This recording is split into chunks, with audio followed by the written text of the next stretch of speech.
किसी ने बड़ी कमाल की बात कही है, अंगूठा जितना मोबाइल की स्क्रीन पर घूमता है, अगर उतना ही माला पर घूमे तो जिंदगी की दिशा ही बदल जाए। नमस्ते, मैं हूँ समीर बघेल। आज एक छोटी नहीं बल्कि गहरी कहानी सुनिए, एक महात्मा और उनके दो शिष्यों की, आश्रम और तालाब। एक गांव में एक महात्मा जी का आश्रम था। आश्रम के ठीक सामने एक सुंदर तालाब था। सुबह सुबह सूरज की पहली किरण पड़ती, पंछियों की आवाज गूंजती और महात्मा जी तालाब के किनारे टहलते हुए ईश्वर का स्मरण करते हैं। उनका स्वभाव बहुत दयालु था, हर जीव में भगवान देखते। एक दिन सुबह भ्रमण करते हुए उन्होंने देखा एक बगुला पानी में खड़ी मछली को पकड़ने की कोशिश कर रहा है। मछली डर से इधर उधर भाग रही थी। महात्मा जी के मन में दया उमड़ पड़ी। उन्होंने सोचा बेचारी मछली की जान चली जाएगी। वे तुरंत आगे बढ़े और हाथ हिलाकर बगुले को उड़ा दिया। मछली बच गई। महात्मा जी को लगा आज उन्होंने बड़ा पुण्य किया है। कुछ महीनों बाद महात्मा जी का शरीर छूट गया, लेकिन आश्चर्य का बात यह है उन्हें स्वर्ग नहीं मिला,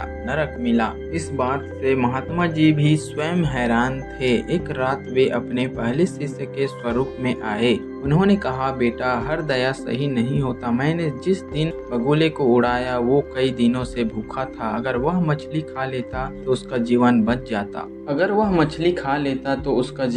जाता। वो भूख से तड़प कर मर गया। उसका कर्म मुझ पर आ गया। अगर कभी ऐसा दृश्य देखो तो बगुला मत उड़ाना। शिष्य घबरा गया, लेकिन उसने बात गांठ बांध ली। कुछ दिन बाद वही दृश्य फिर हुआ। तालाब किनारे एक बगुला मछली पकड़ने जा रहा था। शिष्य को गुरु की बात याद आई। उसने सोचा गुरु जी ने मना किया था। वह चुप रहा, लेकिन उस दिन बगुले का पेट भरा हुआ था।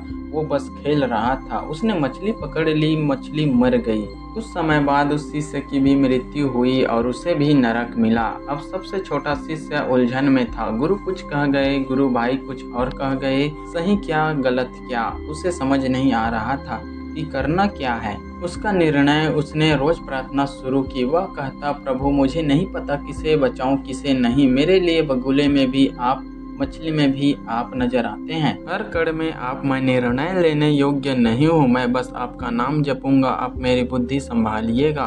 वह रोज माला जपता, नाम स्मरण करता, मन शांत रखता। यही उसका नियम बन गया।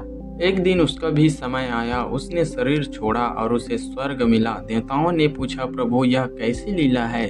गुरु और पहला शिष्य नरक और तीसरा स्वर्ग। भगवान मुस्कुराए और बोले, पहले दो अपने ज्ञान पर चले, तीसरा समर्पण पर।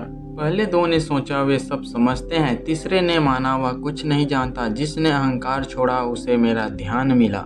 हर दया सही नहीं होता है, हर रोकना पुण्य नहीं होता, हर घटना का परिणाम हमें नहीं पता होता है। जाहि विधि राखे राम ताहि विधि रहिए।